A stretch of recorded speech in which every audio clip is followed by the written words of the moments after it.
สุนันตุโอนาตุ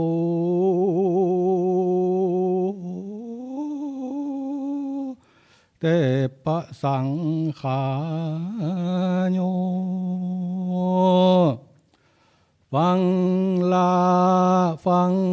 าเตปดามวนโมจุอาตนาตุนขอเชิญมาฟังข่าวกุศลสารอันศรัทธานักบุญนักทานยิ่งใจใหญ่น้อยมานั่งสงบเรียบร้อยมีใจใฝ่ห้อยจากได้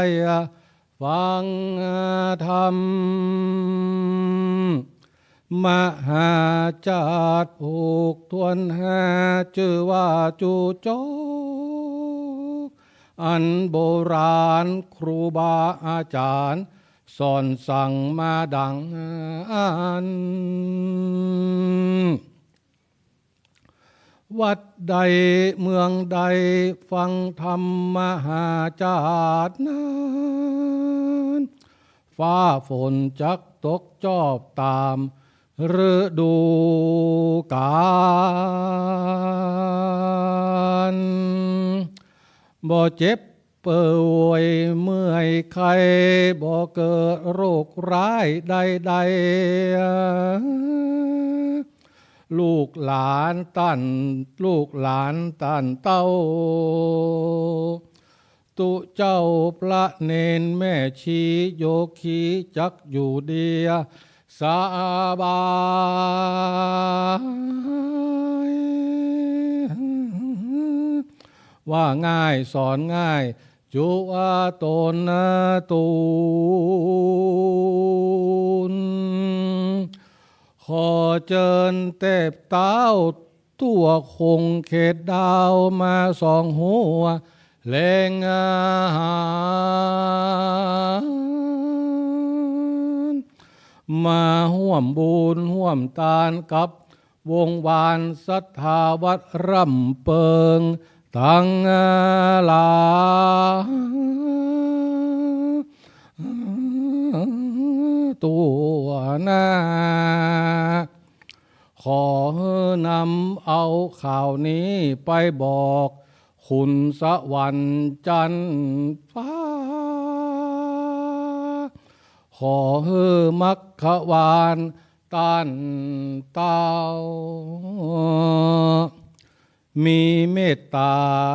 มาจดเอารายหมายเอาชื่อนามสกุลของพ่อแม่พี่น้องศรัทธาอาวอานหนุ่มเท่าเพื่อเป็นพยานหลักฐานในการฟังธรรมนั้นเราเหมือนกันจุตนาตูนแด่เตอ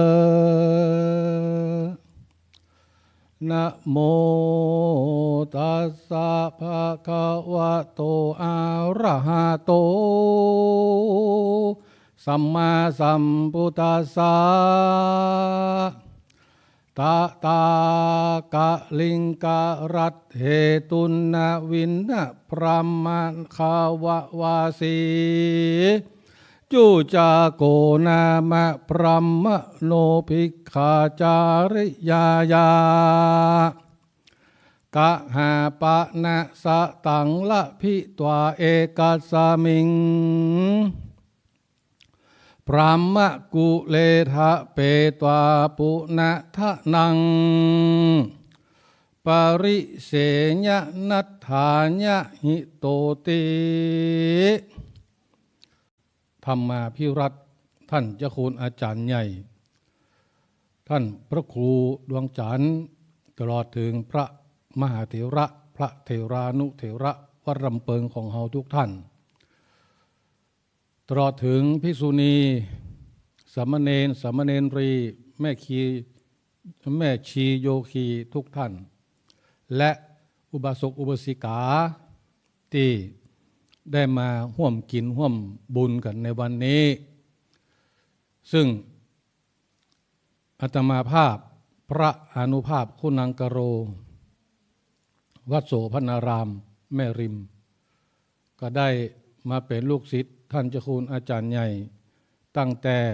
ปีพุทธศักราช 2537 พรรษา 2มาเรียนอภิธรรมเรียนอยู่ชั้นจุลตรีป้อนหนานชัยเรียนชั้นจุลโทไล่เตือโกนกันมามหันป้อนหนานชัยตะกี้ก็แก่อะละ เฮานี่ยังจะหนุ่มอยู่กะจะแก้กะมาบัตันหันตัวเก่านั่งรับตาพองหนอยุบหนอก็หันก็ปองหันก็ยุบบหันว่าหนุ่มก็ว่าแก่เพราะฉะนั้นเริ่มตั้งแต่ปีพุทธศักราช 2537 เป็นต้นมา3 พรรษาอาตมาก็มาจำพรรษาอยู่ที่นี่เรียนพระอภิธรรมกับท่านเจ้าคุณอาจารย์จากนั้นที่วัดโสพนารามพระครูโสพลบุญญาภรณ์ตุลุงทองตุจกก็อาพาธเป็นโรคไตอาตมากับปิกไปสนองงานเฮือตั้นเพราะว่าอาตมาบวชที่หั่นเป็นคนที่หน้าวัดหั่นเป็นคนบ้านสลาดังนั้นตั้งแต่นั้นมาก็ค่ำมาก็เตียวมาสอนรถก็จะมาส่งมาสอนอภิธรรมที่วัดรำเปิงเฮานี่สอนแล้ว2 ทุ่มก็ปิกไปจำวัดที่วัดโสพนารามต่อเนื่องกันมาเป็นระยะเวลาเมินนานมา20 กว่าปีเกือบ30 ปีมานี่ละพอว่ามาระยะหลังโควิดเกิดขึ้นเขาก็เปลี่ยนแปลงวิธีการโดยการสอนออนไลน์โยมเปิ่นมาแนะนำใช้เครื่องคอมพิวเตอร์ใช้โน้ตบุ๊กก็อย่าแควนเบามาแล้วก็อาการที่เขานั่งอยู่บนรถแล้วก็ไปรับเอาอากาศที่บดีขามา1 ชั่วโมงขาปิก1 ชั่วโมงเนี่ยมันก็ทำเมื่อเขาหายใจลงขึ้นดีขึ้นเพราะฉะนั้นก็น่าจะมีอายุยืนไปครับแหมสักปี2 ปีตั้งหน้าด้วยเหตุนี้จึงได้แนะนำตัวท่านคณะศรัทธาทั้งหลายได้รับรู้ว่าอาตมาก็เป็นลูกศิษย์ลูกหาของวัดร่ำเปิงเฮาและก็มาได้เปิ้งบุญญาปรมีของท่านเจ้าคุณอาจารย์พระภาวนาธรรมาภิรัตน์สมัยนั้นยังเป็นพระปรัตสุพรรณอาจินสีโลอยู่พร้อมทั้งมาตอบแทนข้าวแดงแกงฮ้อนของโรงครัวเฮาของแม่ชีที่ได้หุงข้าวนึ่งข้าวกินตั้งแต่ตี 2ปกปักเป็นว่าอิดนักแกะ6 โมงมาเฮาบิณฑบาตกำบาตมาเพื่อเอาใส่ถุงเรียบร้อยหมดแล้วสมัยนั้นยังเป็นถุงอยู่ก็ใส่บาตรเรียบร้อยก็เอาไว้ฉันเพลต่อจากนั้นมาตังโฮครัวก็เปลี่ยนเป็นถาดหลุมเป็นปิ่นโตมาระยะหลังนี้ก็ใจบาตรก็เป็นประโยชน์ทั้งพระภิกษุสามเณรแล้วก็คนที่จะมาช่วยทำการทำงานก็จะได้สะดวกสบายยิ่งขึ้นเมื่อเป็นอย่างนี้เขาแนะนำตัวได้รู้จักกันเข้าใจกันก็จะเป็นประโยชน์กับการเทศเพราะว่าถ้าเขาเกยกันแล้วเขาก็จะเทศกันง่ายขึ้นสะดวกขึ้นถ้าเขาบักเกยกันมันประมาเหมือนกับเขาไปกี่เข้าบ้านเปิ้นใครอยากกี่เข้าเปิ้นห้องกี่เข้าเขาไปนั่งกี่เข้าบ้านเปิ้นจะกินนักก็กลัวเปิ้นว่าเจ้าภาพจะว่าเขาเนี่ยกินง่าว จะกินน้อยก็ตัวก็จะไปอิ่มนะครับ ก็เลยจะเนี่ยอย่างใหญ่ดีนี่แหละครับเพราะฉะนั้นมันเป็นสไตล์การเทศของหลวงพ่อพระครูโสพลบุญญาภรณ์ตุลุงทองเปิ้นเทศอย่างอี้และอาตมาเป็นอ่อนก็เกยไปตัวเปิ้นไปแอวตัวเปิ้นแล้วก็พอใหญ่มาเขาก็ได้มาบวชมาเป็กอยู่ที่วัดก็เลยซึมซับกันเข้ามาแต่ถามว่าอาตมาได้เรียน ตุจกมาโดยตรงก็บ่ได้เรียนครับที่เรียนคืออภิธรรมและทุกวันนี้ทั้งสำนักเรียนวัดรำเปิงและวัดโสภณารามตลอดถึงวัดอื่นๆอย่างวัดพระธาตุสีจอมทองก็มีความต้องการนักศึกษาอภิธรรมเป็นอย่างยิ่งเพื่อที่จะสืบต่อสาระแก่นสารของพุทธศาสนาสืบต่อศาสนาต่อไปก็ขอเชิญแล้วก็นิมนต์ท่านที่มีความสามารถในการเรียนจะเกษียณมาแล้วก็ดีเฮาก็ก้อยๆศึกษาไปต้นน้อยเฮาก็จะได้สาระแก่นสารของพระไตรปิฎกแต่และเป็นเข็มทิศเป็นแผนที่ให้กับการประพฤติปฏิบัติพระพุทธองค์เป็นทรงเป็นผู้ที่แนะนำเท่านั้นเฮาจะเดินหรือบ่เดินอยู่ที่เฮาถ้าเฮาเดินโดยบ่มีเข็มทิศบ่มีแผนที่ก็จ้าอีแม่ปฏิบัติมา20 ปีอีแม่หันหูเท่านั้นก็บ่หันสักอย่างมันจะยากอยู่ถ้าเฮาบ่มีพระสัทธรรม3คือปริยัติปฏิบัติปฏิเวทดังนั้นเวลานี้อาตมาก็คิดว่าเฮาเกยกันมาจัดนักแล้วนะเนาะตั้งเวลาไว้40 นาทีจะเริ่มเทศตั้งแต่บัดนี้เป็นต้นไปตะตากะลิงการัตเตสะนาพรามมุโนอันว่าพรามจุจกนี่นะมันเป็นคนลอดมอกสูง9 คืบ6 ศอก 7 วา9 6 7เนอะ ความสูงของพรามจุจกไม่ได้บอกเลขหวยนะ จำเอาคนเดียวเถอะ เดิมนี้นะมันชานมาตั้งหม้อหน้า6 พดมาจากอเวจีหนีมาจากผีปลาเหี้ยวบุกเดียว2 คนเอาโชเฟอร์มาส่งตะกี้ลวดเฮือกำถุงย่ามมาเพื่อที่จะเอามาโชว์เพราะว่าโชเฟอร์คนเก่ารุ่นเดียวกับป้านานชัยนี่ประเดี๋ยวนี้ป่วยไปใหญ่ละแล้วก็เลยเปลี่ยนเอาบุคคลที่เกษียณแล้วพร้อมที่จะมาช่วยงานวัดเพื่อที่จะได้แนะนำกันต่อไปตั้งหน้าวันหน้าวันตาอาตมาบัตันก็จะให้โชเฟอร์มาเตะแตน บุกเดียวมา2 คนนะวันนี้นะขนาดบุกเดียวนะโยนมาตังเมืองคุดเมืองนาคคาดไปตังเมืองปะกะยอนี่อาตมาสอบบรรจุครั้งแรกเมื่อปีพุทธศักราช 2522 แล้วก็ได้ไปสอนอยู่อมก๋อยแล้วก็นักศึกษานักเรียนชั้นป .1 นี่เป็นปะกะยอหมดชาวบ้านก็เป็นปะกะยอนั่นนะเลยได้ไปหูภาษาปะกะยอให้พ่องเล็กๆน้อยๆและมีเรื่องเล่าให้ฟังวันนั้นเป็นฝนตกยามฝนซึงบนดอยนี่ฝนซึงเมินแล้วก็ดินมันพุ่ยดินร่วนซุยดินพุ่ยแล้วจะมาเอาไม้หวกไปแปลงเสาธงตั้งลุ่มเฮาปักเสาไม้บงใหญ่แล้วก็เจาะหู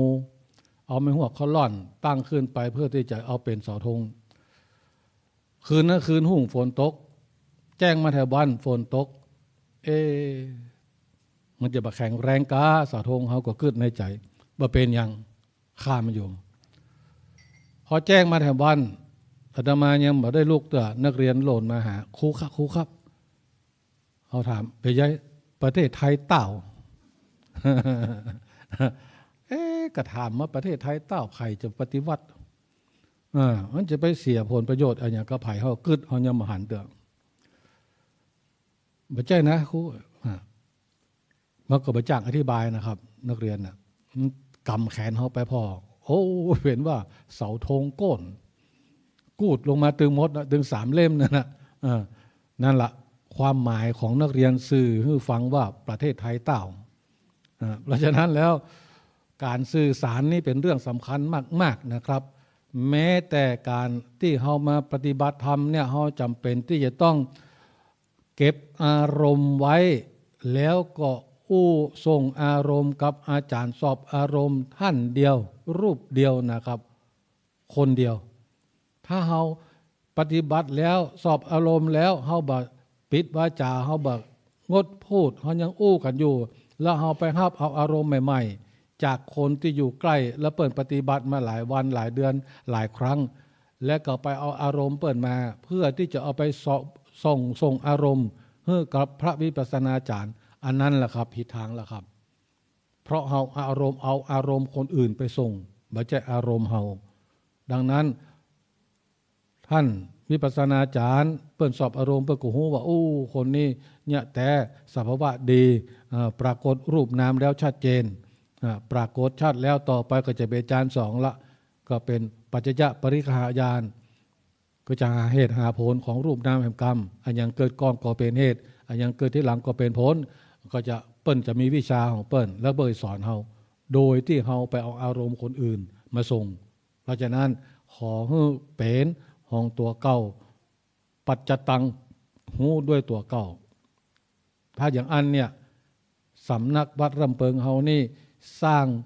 บุคลากรที่ดีและมีทั้งคนไทยและต่างประเทศในต่างประเทศรุ่นอาตมารุ่นพ่อหนานชัยนี่ก็มีแม่ชีแม็กกี้ที่อยู่เยอรมันแล้วก็ปิกไปเปิดสาขาปุ้นนิมนต์หลวงปู่ไปเปิดสาขาวิปัสสนากรรมฐานที่ประเทศเยอรมันก็มีตะฮอดบะเดียวเพราะฉะนั้นในเยอรมันก็ดีในยุโรปก็ดีส่วนในยุโรปต่างๆเหล่านี้ก็หลวงปู่จะเป็นประธานแต่ถ้าเม็กซิโกนี่ท่านอาจารย์เจ้าคุณเป็นประธานเนื่องจากว่าสมัยนั้นมีประชากรจากเม็กซิโกมาปฏิบัติธรรมนี่แล้วก็ถวายที่ไว้ให้ท่านอาจารย์เจ้าคุณได้ข่าวว่าจะเป็น6 เอเคอร์นะสมัยนั้นนะแล้วก็ท่านอาจารย์เจ้าคุณไปเม็กซิโกไปสอนวิปัสสนาปูน3 เดือนก็เลยมอบหมายให้หลวงพ่อวัชรินทร์กับตัวเจ้าพระเนนในวัดเฮาออกอากาศสถานีวิทยุทหารอากาศในเรื่องของกรรมฐานแตนกรรม3 เดือนปรากฏว่าหลวงพ่อวัชรินทร์ก็มาจวนอาตมาทำอาตมาเปลี่ยนจากภาษาไทยกลางมาเป็นกรรมเมืองเพราะสไตล์ของเฮาคือคนเมืองฟังแล้วเข้าใจดี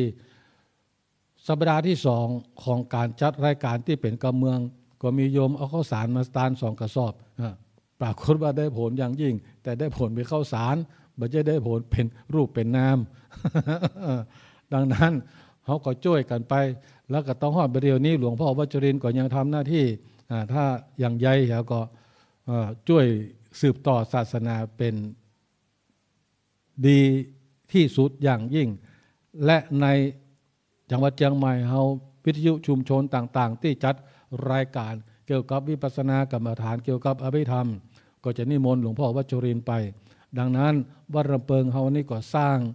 บุคลากรทางศาสนาขึ้นมาเยอะแยะมากมายสถานีวิทยุชุมชนอาตมาทำครั้งแรกหลังจากปิกจากนี้ไปปีพุทธศักราช 2540 เหตุผลก็คือท่านเจ้าคุณอาจารย์บอกว่าอยากจะได้สถานีวิทยุขยายธรรมะและท่านเจ้าคุณอาจารย์ก็มีประสบการณ์แล้วก็หูเป็นสาธรรมิกกับวัดจักแดงท่านพระมหาประนอมวัดจักแดงเปิ้นหูจักกันดีแล้วก็วัดจักแดงมีก่อนมีสถานีวิทยุชุมชนก่อนท่านอาจารย์ถ้าเจ้าคุณอาจารย์ก็มาปรารภกับอาตมาว่าอยากจะให้ทำพอดีว่าเฮาก็สั่งอาตมาปิกไปอยู่วัดวัดโสภณารามตอนที่สั่งนั้นสั่งที่วัดโสภณารามสั่งเครื่องกระจายเสียงวิทยุชุมชน10 กิโลวัตต์มาแล้วก็พอเครื่องมาส่งปุ๊บมาพอที่นี่แล้วบุคลากรแบบพร้อมแล้วก็หลายๆอย่างแบบพร้อมก็เลยตัดสินใจเอาไว้ที่วัดโสภณารามก็เลยเป็นสถานีวิทยุชุมชนแห่งแรกของจังหวัดเชียงใหม่ที่เป็นฝ่ายของทั้งวัดเฮาโดยที่บ่มีโฆษณาและก็นิมนต์หลวงพ่อวัชรินทร์ท่านผู้พันท่านนัดก็หลายๆท่านหมู่ที่เป็นอภิธรรมบัณฑิตปากันไปจัดรายการช่วยกันจนมาระยะหลังนี้ค่าธรรมเนียมแปลงขึ้นเป็นปีละ10,000 กว่าบาทอย่างอาตมาบ่มีสตางค์จ่ายก็เลยปิด แล้วก็เลิกตะฮอดบเดียวบ่ได้ทำติดต่อกันมาการที่เรานำเอาเรื่องของวิถีชีวิตของพราหมณ์จุจกมาเล่าสู่กันฟังนี้ก็เพื่อที่จะได้รู้ว่าภูมิศาสตร์ประวัติศาสตร์ในยุคนั้นสมัยนั้นเป็นอย่างใดและบางสิ่งที่เป็นพิธีกรรมต่างๆอยู่ในเรื่องนี้อาตมาก็เอาความเห็นของอาตมาเข้ามาใส่เพราะเราบ่สามารถที่จะถอยไปหรือไปอ่านพระไตรปิฎกครบทั้งหมดและก็เรื่องเหล่านี้ก็บ่มีบันทึกไว้ในพระไตรปิฎกตัวเองเมื่อพราหมณ์จุจกได้ใหญ่ขึ้นมาจากที่พ่อแม่ได้เกิดได้ประสูติได้ตั้งครรภ์แล้วก็คลอดเอาพราหมณ์ชูชกนะครับออกมาแล้วก็ใหญ่โตขึ้นมาเป็นเด็กวัยเด็กตอนต้นวัยเด็กตอนกลางวัยเด็กตอนปลายพอมาวัยเด็กตอนกลางนี่แหละครับก็เอาพราหมณ์ชูชกไปเรียนหนังสือที่วัดของเฮาทุกสมัยที่ผ่านมาการเรียนการสอนเกิดขึ้นที่วัดโรงเรียนวัดพระก็มีความรู้พระในยุคก่อนสมัยก่อนเพื่อก็เรียนแต่เมื่อเรียนแต่ก็รู้แต่สามารถที่จะอบรมสั่งสอนเยาวชนทั้งผู้หญิงผู้ชายจบจากโรงเรียนวัดแล้วก็สามารถที่จะดำรงชีวิตเป็นครอบครัวและประชาชนเป็นผู้ปกครองที่มีความสามารถทำให้การเป็นอยู่ของหมู่เฮาชาวล้านนาที่ศึกษาจากโรงเรียนวัดนั้นอยู่ร่วมกันอย่างสงบสุขและยั่งยืนโดยมีพุทธศาสนาเป็นแนวทางเป็นไกด์ให้กับชีวิตของพุทธศาสนิกชนโดยมีตุเจ้าพระเนนเฮาเป็นผู้นำเอาความรู้มาสอนมาเผยแพร่แม้แต่การบันทึกตัวหนังสือเมืองการเขียนตัวหนังสือเมืองของเฮาก็มีมาตั้งแต่ในอดีตและปัจจุบันนี้เมื่อเฮาถูกครอบงำด้วยภาษาไทยกลางภาษาพื้นเมืองเฮาก็หายไปน้อยไปลงไปดังนั้นบรรพบุรุษของเฮาก็ได้สร้างล้านนาไทยเฮาให้เจริญรุ่งเรืองและเป็นวิถีชีวิตของประชาชนที่อยู่ดีมีสุขด้วยดีอยู่ตลอดเวลาเมื่อเป็นอย่างนี้พราหมณ์ชุจกก็ได้ไปเรียนอยู่กับวัดตุเจ้าก็สอนกะคางะสอนกำเมืองเด็กชายจูจกก็ว่าตัวกะคะกับกะงะอยู่กับตุอยู่กับพระกินอิ่มกินเต็มกินบรรณะกับข้าวเย็นตดดังโผล่ข้าวเย็นกับบรรณะนี่มันเป็นของบ่ค่อยถูกกันเนอะจะไปเอาไปกินด้วยกันแต่ถ้ากินกับบรรณะบ่ได้ก็เป็นยาระบายบรรณะก็คือสมอในสมัยนี้กำเมืองเขาว่าบรรณะตรีผลาตรีผลยาของหมอชีวกเปิ้นแป่งไว้คือพระพุทธเจ้าได้ฉันในสมัยพุทธกาลก็มี3อย่างมีบรรณะแล้วก็บะขามป้อมแล้วก็มะแหน3อย่างเอามาตากให้แห้งแล้วก็บดเป็นโพรงผสมกันปริมาณ1:1เท่ากัน3ส่วนแล้วก็เอาฉันเป็นยาระบายเอาฉันเป็นยารักษาลมในท้องมีหลายๆอาการที่ยาตรีพลาหรือตรีผลนี้รักษาได้ดีเพราะฉะนั้นเป็นของใกล้ตัวเฮาเป็นยาที่อนุญาตให้ตุเจ้าพระเนนเฮาฉันได้ตลอดชีวิตนะครับแล้วก็ตลอดทั้งวันถึงแม้ว่าจะเป็นเวลาเลยเที่ยงไปแล้วก็อนุญาตให้ฉันได้นะครับเพราะฉะนั้นจากการเรียนอยู่กับตุเจ้าบ่ประสบความสำเร็จก็เลย ออกจากขโยมไปยึดอาชีพเป็นขอทานเริ่มขอทานเก็บเงินเล็กๆน้อยๆผสมผสานกันต่อไปก็เป็นนักขึ้นโดยนะครับใช้ความหูความเพียรพยายามจากที่อยู่โรงเรียนวัดมาก็ทำให้อาชีพการขอทานก็เจริญก้าวหน้าขึ้นเมื่อยึดอาชีพขอทานเจริญก้าวหน้าขึ้นก็มีเงินมีทองจากมีเงินมีทองก็ตั้งวงดนตรีเอาละเนอะจะตั้งวงดนตรีละชูโชคจะห้องเพลงละเมื่อตั้งวงดนตรีเพลงแรกที่ดังก็คือวณิพกพเนจรเสาะหากินตำใกล้ๆนี่ละเมื่อเป็นการยึดอาชีพที่บ่ได้ทำให้ตัวเก่าและผู้อื่นเดือดร้อนก็เป็นอาชีพที่สุจริตบ่ได้เป็นอาชีพที่ทรงห้ามไว้พระพุทธเจ้าบ่ได้ทรงห้ามไว้แต่เขามาบัญญัติกันเมื่อรู้ว่าอาชีพวณิพกนี้เป็นอาชีพที่บ่เหมาะสมบ่สุจริตความเป็นจริงวณิพกนี้เขามีอาชีพฮ้องเพลงเพื่อไปแลกกับทรัพย์นะครับปัจจุบันนี้ทางประเทศไทยเขายังมีอยู่บางคณะก็ฮ้องเพลงแลกข้าวสารบางคณะก็ฮ้องเพลงแลกกับสิ่งที่พื้นที่นั้นมีวัตถุดิบอย่างนักเปิ้นก็จะเอานั้นมาตานและกลุ่มเหล่านี้เปิ้นก็จะมีหน้าที่ฮ้องเพลงซึ่งก็สร้างความรื่นเริงบันเทิงใจให้กับสังคมเพราะสังคมในยุคก่อนนั้นยังบ่มีโซเชียลเน็ตเวิร์กยังบ่มี YouTube Google ก็เลยอาศัยความสนุกสนานจากการแสดงในรุ่นเขาตั้งแต่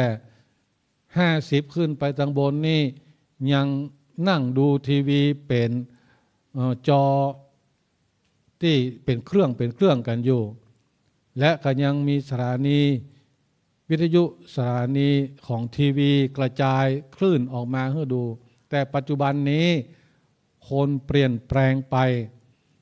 ตั้งแต่โควิดมาคนเปลี่ยนแปลงโลกเปลี่ยนแปลงคนที่ดูทีวีกับเครื่องทีวีเนี่ยมีไปน้อยส่วนมากก็ดูทีวีดูข่าวดูสิ่งต่างๆเหล่านี้จากมือถือดังนั้นหลังจากนี้ต่อไปก็เป็นมือถือเปลี่ยนโลกรุ่นเขาถ้าหากบ่ฝึกบ่เฮียนมือถือ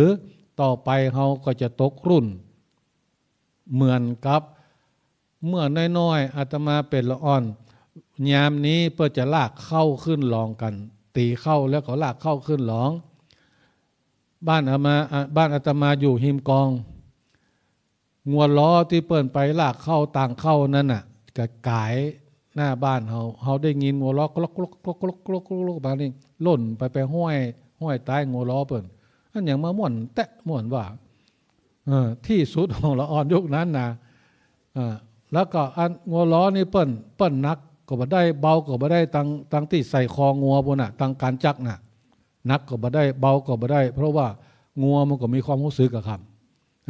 แล้วไอ้เฮาบ่ฮู้เรื่องไปล่นไปห้อยตั้งใต้ล้อเปิ้นคนขับล้อเปิ้นก็บ่ฮู้จะใหญ่ก็อาศัยไม้แส้ที่เปิ้นเอาเขี้ยนงัวนั่นน่ะเขี้ยนมาตั้งเฮาเพะอ่ะสำเตือกก็ถูกสำเตือกก็บ่ถูกล่นมันเป็นที่ม่วนที่งานขนาดแล้วเรามาเกิดเพราะว่าเราอ่อนประเดียวหันล้อนะเขาจะไปเกิดอย่างใหญ่เขาจะมีความสุขกับล้ออยู่ก่อนเนี่ยเพราะฉะนั้นมันเป็นวิถีชีวิตที่สงบสุขได้นะและประเดี๋ยวนี้ในถนนเรามีก็รถครับรถที่มีอยู่นี้เครื่องบินที่มีอยู่นี้มีคนขับมีจิตอยู่ดวงเดียวเท่านั้นที่รับผิดชอบแต่งัวล้อนี่มีจิต3 ดวงนะงัว2 ดวงตัวซ้ายตัวขวาแล้วก็จิตคนขับ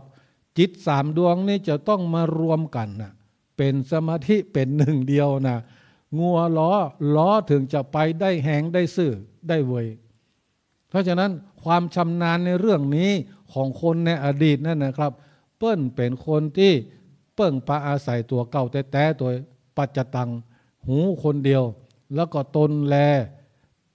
เป็นที่พึ่งของตนที่ฝึกมาดีแล้วเท่านั้นเป็นที่พึ่งอันประเสริฐเพราะฉะนั้นแล้วก็เป็นสิ่งที่เราควรที่จะนำเอาสิ่งเหล่านี้มาเล่าสู่หรือทำเป็นสตอรี่อย่างวัดลำเปิงเขาเนี่ยมีทั้ง YouTube มีทั้งTikTok มีทั้งอย่างหลายๆอย่างเปิดไปเมื่อใดก็ปะวัดลำเปิงนะครับอันนี้ล่ะเป็นสิ่งที่ดีมากๆในยุคก่อนสมัยก่อนเฮาก็มีเหมือนกันแต่เฮาบ่จ้างบ่มีผู้ที่เรียนจบมาตั้งนี้ปัจจุบันนี้เฮาก็มีตู้เจ้าพระเนนที่มีความรู้และสิ่งที่สำคัญก็คือท่านเจ้าคุณอาจารย์สอบอารมณ์ส่งอารมณ์ขึ้นขันตึงวันน่ะแล้วเฮาบ่ได้เอาเรื่องนี้กระจายออกไปก็ทำให้วัดลำเปิงเฮาเนี่ยบ่มีชื่อบ่มีเสียงโด่งดังในต่างประเทศแต่ปัจจุบันนี้วัดลำเปิงเปลี่ยนแปลงไปแล้วทำแล้วนะครับและปรากฏว่าคอมเมนต์ต่างๆก็ส่วนมากก็จะมาจากต่างประเทศและเต้าที่หูมาก็จะหูจากเน็ตเวิร์กนี่แหละครับ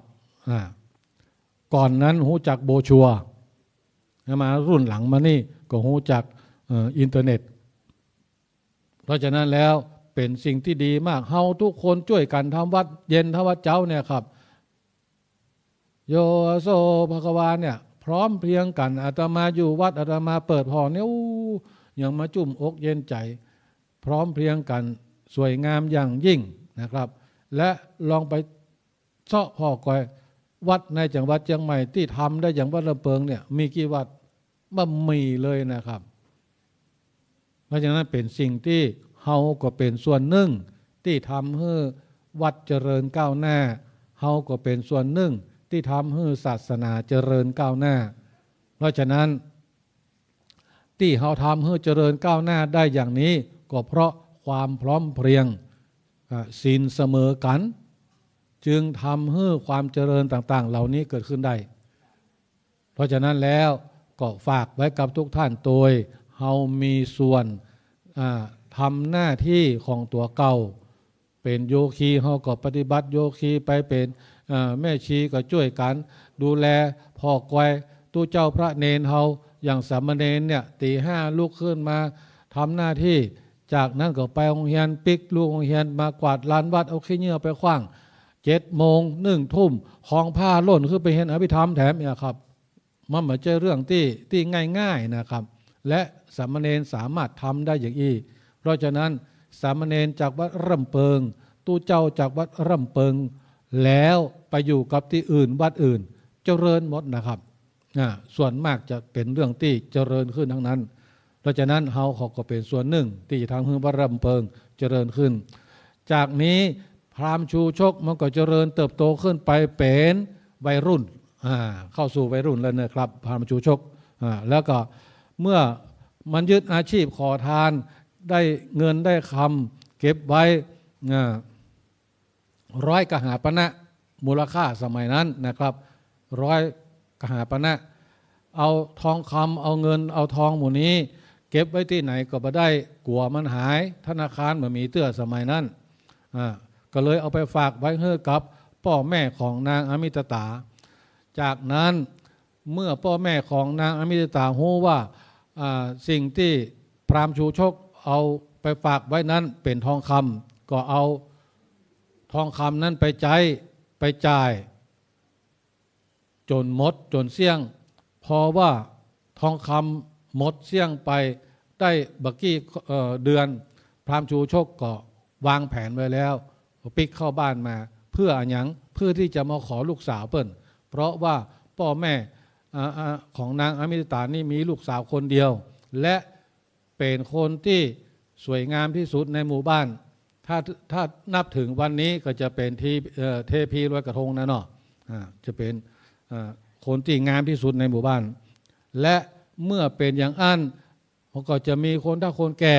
ตั้งฝ่ายประจายคนถ้าคนแก่ตั้งฝ่ายไม่ยิง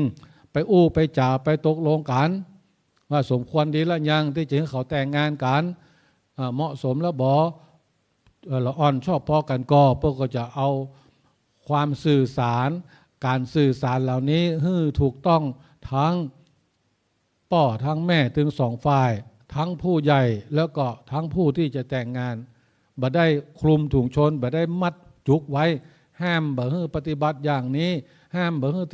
ปฏิบัติอย่างโน้นให้ทำอย่างนี้อันนั้นบ่มีบ่ใจเพราะอันหยังเพราะว่าถ้าเป็นการคลุมถุงชนแล้วมันเป็นการที่ทำตามใจของพ่อของแม่ทำตามกิเลสเฮาคือปุถุชนผู้ที่มีกิเลสหนาปุถุชนแปลว่าผู้หนาด้วยกิเลสอาสวะเพราะฉะนั้นกิเลสของพ่อของแม่นั้นน่ะก็จะลงไปครอบคลุมถึงลูกถึงครอบครัวของลูกใครให้ลูกเป็นอย่างอั้นใครให้ลูกเป็นอย่างนี้โดยที่ละอ่อนบ่ชอบละอ่อนบ่ฮู้นี่ครับเพราะฉะนั้นก็บ่ควรอย่างยิ่งนะครับในยุคนี้สมัยนี้ถ้าเฮายังไปมีความคิดเห็นอย่างอั้นอยู่แสดงว่าเฮาเนี่ยตกยุคแล้วนะครับตกรุ่นละจากนั้นก็จะเป็นงานแต่งงานของชูชกกับอมิตตาในงานแต่งงานนี้มีพ่อหนานชัยเป็นเก้าพ่อหนานชัยเป็นเก้านี่ขอพ่อหนานชัยมัดมือห้องขวานเนาะไม่เอา พ่อหนานชัยเริ่มเติมเข้าไปเริ่มมีอาการไม่เอา อันก็ขอพ่อหนานชัยเป็นโฆษกเนาะตกลงพ่อหนานชัยก็เริ่มเป็นโฆษกละประกาศละพ่อแม่พี่น้องที่มาร่วมงานวันนี้ใครนั่งอยู่ข้างหลังให้มานั่งอยู่ข้างหน้า ฟังฮื้อม่วนเนอะจะไปฟังฮื้อมันเป็นในสิ่งที่บดี เมื่อพ่อหนานชัยประกาศแนะนำเจ้าบ่าวเจ้าสาวพ่อแม่เจ้าบ่าวเจ้าสาวแล้วก็ต่อไปก็จะเป็นงานม่วนงานสั่นเล้าพ่อหนานชัยก็เชิญนักร้องขึ้นมาร้องเพลงเชิญนักร้องขึ้นมาร้องเพลงนักร้องวันนี้เอามา5 คนพอละบ่เอานักเดี๋ยวมันจะเลยเวลานักร้องที่เชิญมาวันนี้มีอยู่5 คนถ้านักลำไปจะเลยเวลา คนที่1ไผ่ไอ้คำคำใดไอ้คำหูยาวคนเฮาแต่ละคนนี่นะอวัยวะแต่ละส่วนจะบ่เต้ากันนะบ่เหมือนกันนะครับเพราะฉะนั้นคำแล้วก็สร้อยเนี่ยจะให้มันชัดเจนลงไปสร้อยหูยาวเพื่อจะใส่คำหูยาวอย่างครับไอ้คำจะมาห้องเพลงอย่างวันนี้ละอ่อนขอแต่งงานกันเนี่ยขณะนี้เพื่อกำลังมีการฮบกันอยู่ชายแดนทั้งเมียนมาแล้วก็ฮามาสอิสราเอล คำกันเลยห้องเพลงจากยอดดอยให้เขาฟังเนอะจะเป็นอย่างไรจากยอดดอยแดนไกลใครจะเห็นอยากลำเข็นเพียงใดใจยังห่วงจะปกป้องพ้องภัยชั่วนิรันดร์สิ้นชีวันก็ยังห่วงแผ่นดินพอละจำเนื้อบ่ได้เสียงห้องผิดโดย 1 เพลงแล้วผ่านไปละมันจะได้ครบ40 นาทีพอดีถึงปั่นปอน ต่อไปคนที่2ป้าหนานเอาไผ่ดีวันเนี่ยโอ้ก็เดี๋ยวว่าไผ่เป็นว่าไอ้แตกใดแตกเมืองเกิดพวกนะเป็นละอ่อนมาบวชที่วัดลำเปิงเฮานี่อาตมาไปสอนอยู่เมืองเกิด9 ปีแล้วก็พ่อแม่ของเนนรุ่นนั้นเชื่อมั่น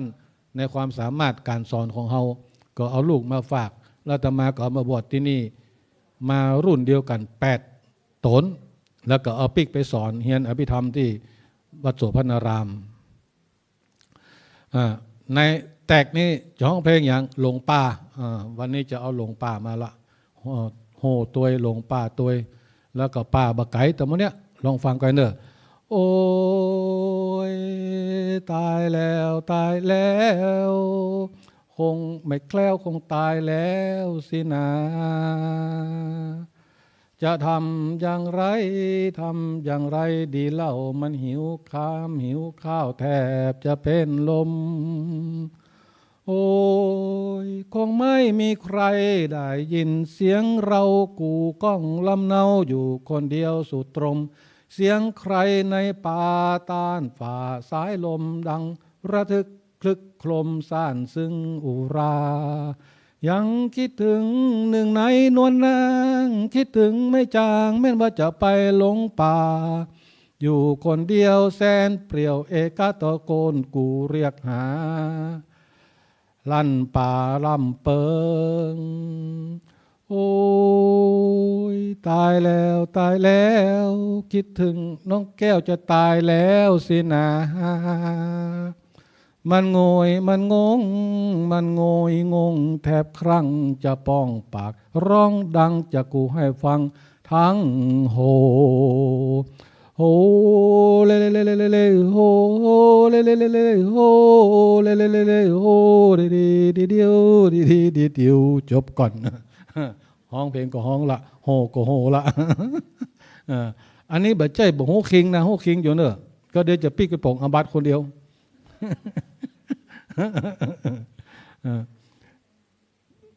จากนั้น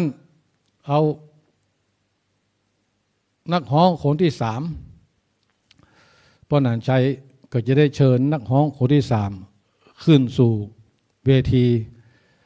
นักฮ้องคนที่3นี่มาเป็นกลุ่มเว้ยมาเป็นกลุ่มก็เลยเพลงของเขาก็ซ้อมกันมาอย่างอันในหมู่บ้านเปิ้นอยู่ด้วยกันเนี่ยการด้วยกันมีการลงแขกเอามือเอาวันกันเพราะฉะนั้นเพลงนี้จึงเหมาะสมครับที่จะเป็นเพลงหมู่แต่ตามาคนเดียวบ่มีลูกคู่ไผ่จะมาเป็นลูกคู่ช่วยก็มาอาชีพป่าดงพงไพเลี้ยงโคทำไรไถนาเป็นพลานหน้าแล้งเราพากันเผาทานหาฟืนกลับบ้านเป็นทุนเงินทองหามาได้เก็บหอมเอาไว้พออุ่นเจ็บไข้ได้เกลือนุนจุนเจือการุณผูกพันเย็นยำตะวันร้อนเราได้พักผ่อนสำราญอุราคำลงเราพบกันพร้อมหน้าแล้วมาสนุกด้วยกันยามงานนั้นเราทำตรากตรำเพียงไหนไม่หวั่นเสร็จงานเราสุขสันต์ร้องเพลงบรรเลงกล่อมใจกลางดงพงป่าเขาลำเนาปลายไกลสังคมดินแดนรื่นรมแสนชื่นชมมีเสรีไรทุกสนุกสนานสำราญกันให้เต็มที่อยากจนแล้วเช่นนี้ล้วนมีไมตรีต่อกันจนอยากก็ยังภูมิใจหากินกลางไพรแม้ไม่รุ่งเรืองไม่คิดจะเฟ้อจะฟุ้งเฟืองถึงเมืองแดนสิวิไลกลางคืนเราชื่นบานเรื่องงานเอาไว้วันใหม่ป่าดงดำรงไว้ทรัพย์ในดินไทยมากมีแต่ห้องบุได้ก็ว่าเอาหมอกห่ำเอากระปอละทำนองมันเพราะฉะนั้นบัดเดี๋ยวนี้นักห้องหมดไปแล้ว3 คนเดือนมาสี่ มาตะกี้5ในพิธีการแต่งงานนี้นะครับแต่งงานของชูชกกับอมิตตาก็จะมีพิธีที่เกี่ยวกับทางพุทธศาสนาเป็นพิธีทางสงฆ์ดังนั้นพิธีทางสงฆ์นี้ก็จะขอป้อนานใช้เฮาห้องขวัญจะขอห้องขวัญเจ้าบ่าวเจ้าสาวเพื่อมาเป็นรายการสุดท้ายเพราะว่าสักกรรมก็จะได้จบลงดังนั้นพ่อหนานชายจะเริ่มห้องขวัญละอาจาโสอา จะในวันนี้ก็เป็นวันดีใส่บ่เศร้าป้อนานจะมาห้องควันสู่เจ้าทั้งสองจุงรีบเร่งเร็วมาขวัญแอวฮือมาอยู่ที่ต้องขวัญน่องฮือมาอยู่ที่ขาขวัญคิ้วขวัญตาขอฮือมาอยู่ตังหลังยุ่งแต่ป้อนานนี่เปิ้นฮือมาห้องขวัญสมัญย้ายขวัญละอ่อนเขาการที่เฮามีพิธีกรรมทางศาสนาในงานต่างๆก็เพื่อที่ให้พระสงฆ์มีบทบาทและพระสงฆ์ผู้ที่มีบทบาทอยู่ในศาสนานั้นก็จะเป็นผู้ที่มีศีลมีธรรมมีปัญญาเมินไป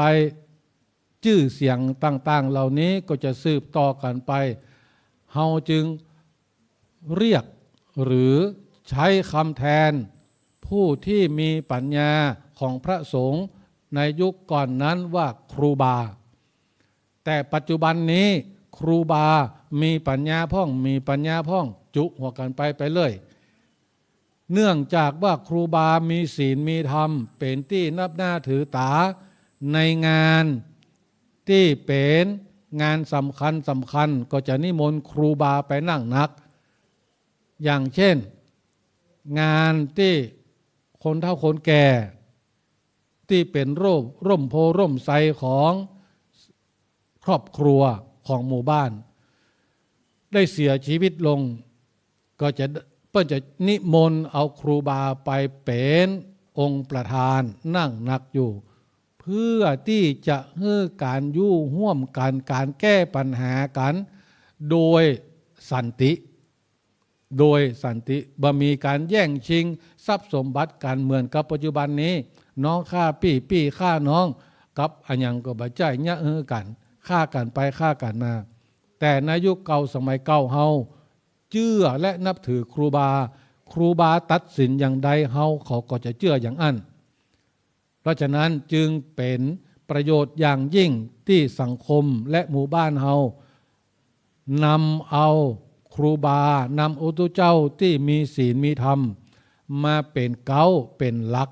เพื่อที่จะให้ยุติปัญหาในสังคมโดยสันติวิธีบ่มีการที่จะไปปรับไปใหม่กัน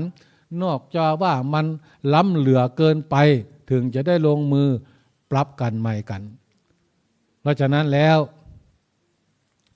การที่เราอยู่ร่วมกันอย่างนี้ได้ก็เพราะ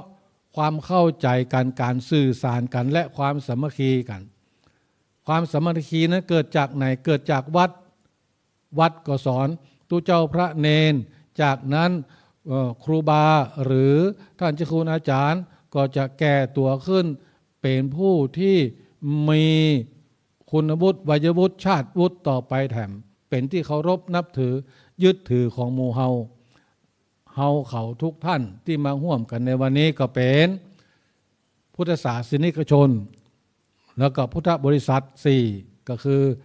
ภิกษุภิกษุณีอุบาสกอุบาสิกาซึ่งมีหน้าที่จันรงหน้าที่สนับสนุนส่งเสริม